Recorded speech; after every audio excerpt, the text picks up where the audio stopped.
नमस्कार दोस्तों, यूजे पाठशाला में आपका स्वागत है। दोस्तों, हमारे चैनल से जुड़े रहने के लिए बहुत बहुत धन्यवाद। और जिन्होंने हमारे चैनल को अभी तक सब्सक्राइब नहीं किया तो प्लीज़ सरकारी शिक्षक बनने का मौका मत गवाइए और हमारे चैनल को जल्दी से सब्सक्राइब कर लीजिए और बेल आइकन को दबाना मत भूलिएगा। दोस्तों, आज हम लोग बात करेंगे गणित विषय के संख्या पद्धति चैप्टर की ओर।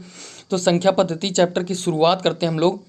तो सबसे पहले हम लोग पढ़ेंगे संख्या पद्धति में संख्याओं के प्रकार, संख्याएं क्या किस प्रकार से होती हैं। तो सबसे पहले हम आते हैं प्राकृतिक संख्या को देखते हैं। तो प्राकृतिक संख्या क्या है, नेचुरल नंबर क्या होती है। नेचुरल नंबर वो संख्याएं होती हैं जो एक से प्रारंभ होती हैं, एक से प्रारंभ होती हैं और अनंत तक जाती हैं, वो हमारी नेचुरल नंबर या प्राकृतिक संख्याएं होती हैं। दोस्तों, अगर हम पूर्ण संख्या की बात करें, उसी जगह होल नंबर की बात करते हैं, तो होल नंबर हमारे वे होते हैं जो जीरो से स्टार्ट हो या शून्य से प्रारंभ होती हैं और अनंत तक जाती हैं। याद रखेंगे दोस्तों, प्राकृतिक संख्याएं एक से और होल नंबर या पूर्ण संख्याएं हमारे जीरो से स्टार्ट होती हैं। पूर्ण का मतलब जीरो से स्टार्ट। उसी जगह पूर्णांक संख्या की बात करें या इंटीजर्स की बात करते हैं, तो इंटीजर्स हमारे माइनस में भी हो सकते हैं दोस्तों, प्लस में भी हो सकते हैं। तो हमारे माइनस में इन्फिनिटी से लेकर प्लस में इन्फिनिटी तक जितनी संख्याएं बीच में आएंगी वो हमारी पूर्ण संख्याएं या पूर्णांक संख्याएं या इंटीजर्स कहलाएंगी। जैसे -3, -2, -1, 0, 1, 2, 3, 4, 5, 6 से लेकर अंत तक हो जाएंगी, वो हमारी इंटीजर्स होंगे।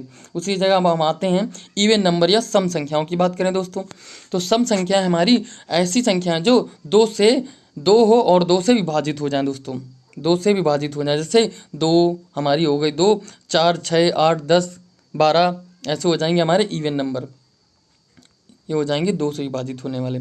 उसी जगह अगर हम बात करते हैं ऑड नंबर या विषम संख्या की बात करें दोस्तों, तो वे संख्याएं जो दो से हमारी विभाजित ना हो वे हमारी विषम संख्याएं कहलाएंगी। जैसे 1, 3, 5, 7, 9, 11 ऐसे हमारी ये दो से विभाजित नहीं होंगी दोस्तों, तो ये हमारी विषम संख्याएं कहलाएंगी। अगर हम बात करते हैं अभाज्य संख्याओं की यानी प्राइम नंबर की दोस्तों, प्राइम नंबर तो वे संख्याएं जो स्वयं तथा एक से विभाजित हों, जो स्वयं तथा एक से विभाजित हों वो हमारी अभाज्य संख्याएं कहलाएंगी। जैसे 2 हो गया, 2 हमारा स्वयं से विभाजित होगा और किसी से नहीं, और एक से तो होता ही है। मान लो दोस्तों 3, 5, 7, 11, 13 ये सब हमारे या तो स्वयं से विभाजित होंगे या एक से विभाजित होंगे, मतलब इनका गुणनखंड या तो स्वयं होगा या तो एक होगा, इनका ये गुणनखंड होगा, ये अभाज्य संख्याएं कहलाएंगी। अगर हम बात करते हैं, कई बार क्वेश्चन आया हुआ दोस्तों कि सबसे छोटी अभाज्य संख्या क्या है, तो सबसे छोटी अभाज्य संख्या हमारी 2 है दोस्तों। क्या है? 2। कई बार क्वेश्चन आ चुका है, याद रखेंगे दोस्तों इसको। अब हम लोग आते हैं भाज्य संख्या की ओर। भाज्य संख्या क्या होती है? तो भाज्य संख्या मतलब कंपोजिट नंबर हमारी वो होती है जो हमारी अभाज्य संख्याओं को छोड़कर होती हैं। अब भाज्य संख्याएं जितनी थी उनको छोड़कर जो बचती हैं हमारी वो भाज्य संख्याएं होती हैं, जो किसी भी संख्या से कट जाएं, पूर्णतया विभाजित हो जाएं, तो हमारी भाज्य संख्या। जैसे 4, 6, 8, 10 ये हमारी 4 2 से कट जाएगी, 6 हमारा 3 से कट जाएगा, 2 से भी कट जाएगा, 8 भी हमारा 4 से 2 से दोनों से कट जाएगा, तो हमारी भाज्य संख्या यानी किसी न किसी से विभाजित हो जाए, मानी अभाज्य संख्याओं को छोड़कर। अब हम आते हैं परिमेय संख्या की ओर, यानी रेशनल नंबर क्या होते हैं? वे जो पी अपॉन क्यू के रूप में हो, यानी अंश अपान हर के रूप में हो, वे रेशनल नंबर या परिमेय संख्याएं कहलाती हैं। और इसमें याद रखेंगे दोस्तों कि क्यू का मान जो हमारा हर है, क्यू का मान 0 के बराबर नहीं होना चाहिए, 0 के बराबर नहीं होना चाहिए। जैसे 2/3, 5/6, 0 भी हमारी परिमेय संख्या, याद रखेंगे दोस्तों 0 भी हमारी परिमेय संख्या है।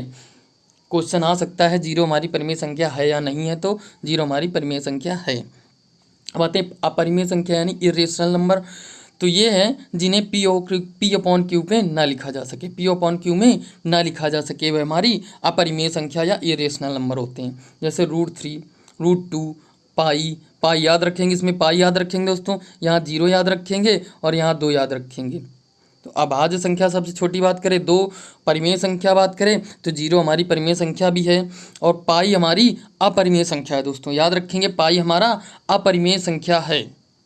अब आते हैं हम लोग आरोही क्रम, अवरोही या आरोही क्रम को पढ़ लेते हैं। आरोही क्रम पर ले पढ़ेंगे, असेंडिंग ऑर्डर की बात करते हैं, तो ये हमारे छोटे से बड़े की तरफ बढ़ते हैं। जब कोई संख्याओं का क्रम हो छोटे से बड़े की ओर लिखें तो हम वो आरोही क्रम में लिखते होते हैं। जैसे 2 के बाद 6 आया, उससे बड़ा 8 है, उसके बाद 12 है, आगे जितनी बड़ी संख्या होंगी सीरियल से लिखते चले जाएंगे, तो हमारा आरोही क्रम होगा दोस्तों।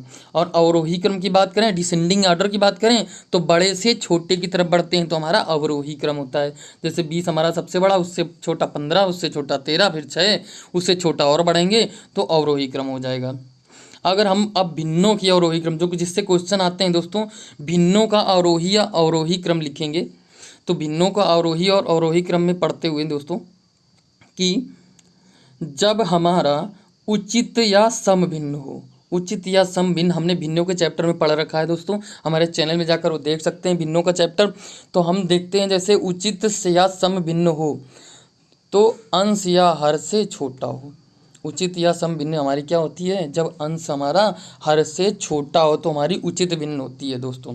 क्या होती है, उचित भिन्न होती है जब अंश हमारा हर से छोटा हो, तो होगी उचित या समभिन्न।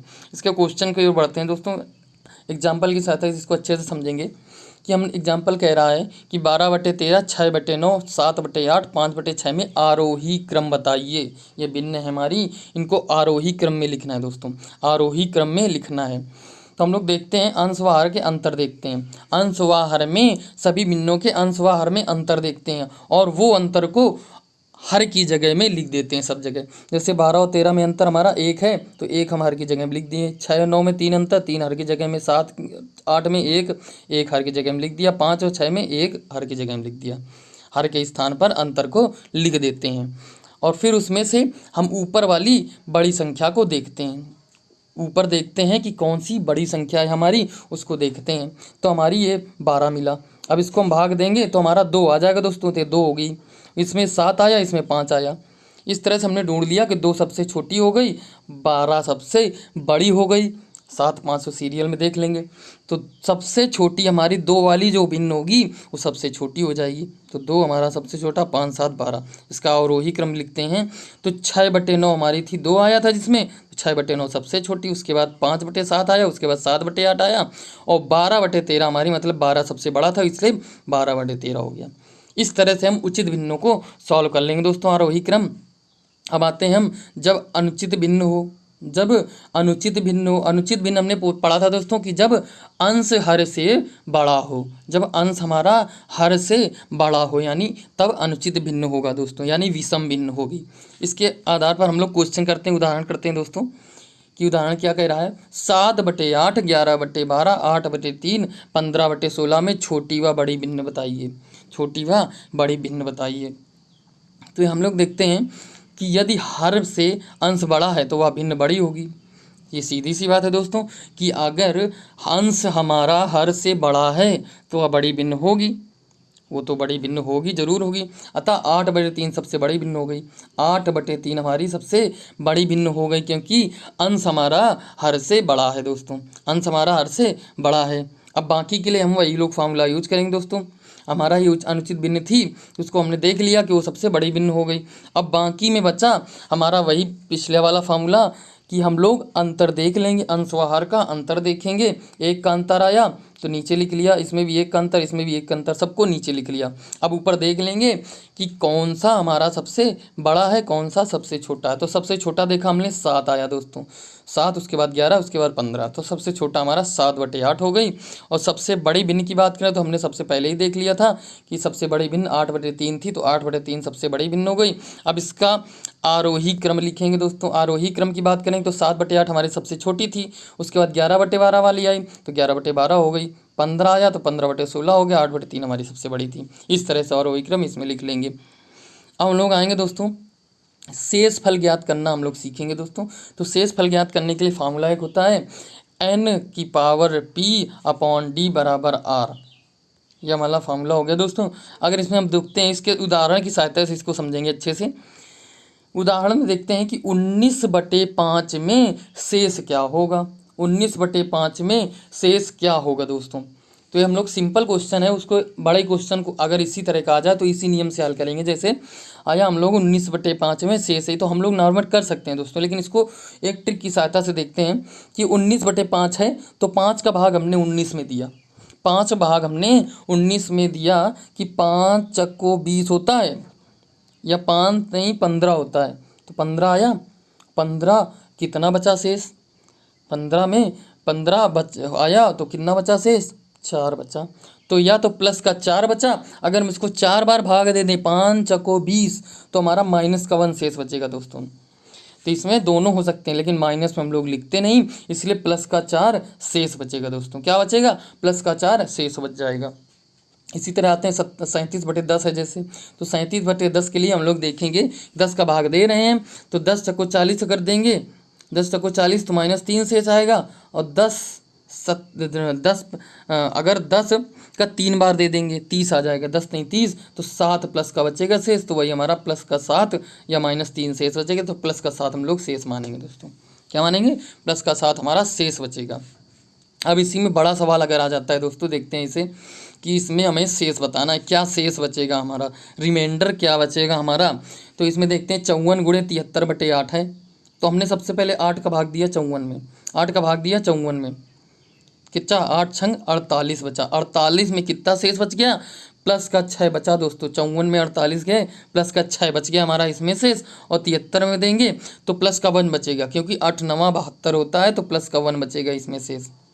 तो हमारा 6 बचा और 1 बचा। अब 6 और 1 का गुणा कर देंगे, क्योंकि इसमें 6 बचा था, बीच में गुणा का निशान है, तो 6 × 1 तो 6 शेष बचा हमारा। रिमाइंडर कितना आएगा दोस्तों?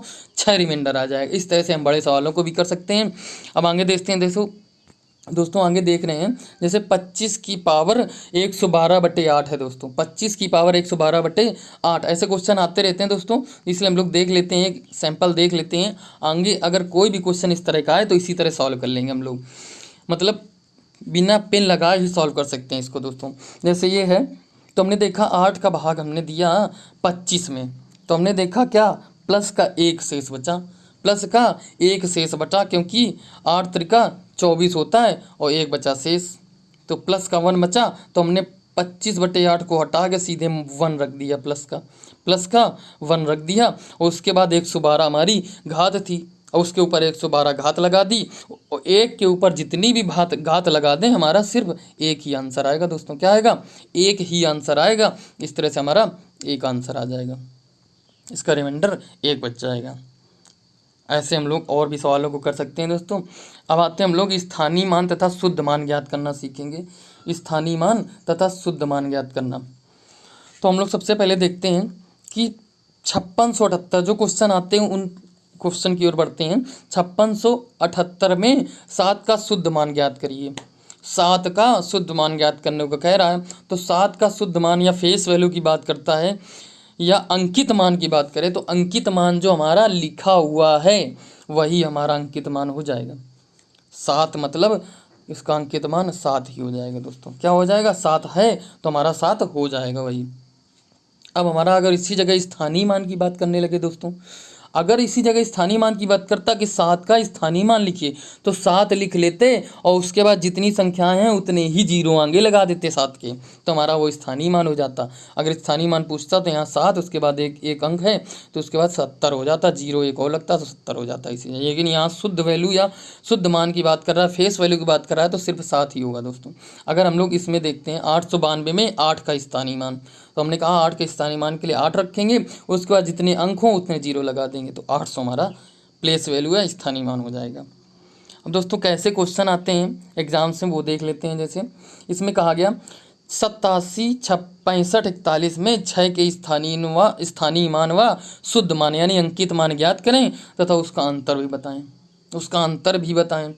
तो 6 का स्थानीय मान हमने देखा कि क्या होगा, 6 लिखा हमने, 3 अंक हैं, 6000 लिख दिया, 3 जीरो लगा दिए। शुद्ध मान तो हमारा वही लिख देते हैं, 6 का शुद्ध मान 6 है हमारा इसमें, तो 6 सीधे लिख दिया। अंतर पूछ रहा है इसको घटा दिया, तो 5994 आ गया अंतर। इस तरह से क्वेश्चन आया करता है दोस्तों। अक्सर अंतर पूछता है या अंतर पूछेगा या योग पूछेगा तो हम लोग इस तरह से कर देंगे दोस्तों। गुणा भी पूछ ले तो वही कर देंगे। अब आते हैं अगले क्वेश्चन की ओर। इस तरह का भी क्वेश्चन पूछता है, जैसे 1, 2, 3, 4, 5 में 3 के स्थानीय मान तथा 4 के शुद्ध मान में अंतर। 3 का स्थानीय मान पूछ रहा है, 4 का शुद्ध मान पूछ रहा है, तो 3 का स्थानीय मान ज्ञात करने के लिए हम लोग देखते हैं दोस्तों कि 3 लिखा, उसके बाद कितने अंक, 2 अंक हैं, तो जो 2 जीरो लगा दिए, 300 हो गया। 4 का शुद्ध मान 4 हमारा इसमें है, तो 4 के आगे कुछ नहीं होगा, सिर्फ 4 लिख देंगे। उसका अंतर ज्ञात करना है, 300 माइनस 4, तो क्या आ गया, 296 उत्तर आ गया दोस्तों। इस तरह से क्वेश्चन अक्सर आते रहते हैं स्थानीय मान या शुद्ध मान से रिलेटेड। इस तरह से हमने संख्या पद्धति को कुछ टॉपिक में पढ़ा और हम आगे पढ़ते रहेंगे, संख्या पद्धति में और भी नियम पढ़ेंगे दोस्तों। तब तक हमारे इस वीडियो को देखिए और अच्छा लगे तो लाइक करिए, हमारे इस चैनल को सब्सक्राइब करना मत भूलिएगा दोस्तों, बेल आइकन को ज़रूर दबाइएगा दोस्तों। कमेंट में बताइएगा कैसा लगा वीडियो। तब तक के लिए दूसरा वीडियो के लिए इंतज़ार करिए और इस वीडियो को देखिए। जय हिंद दोस्तों।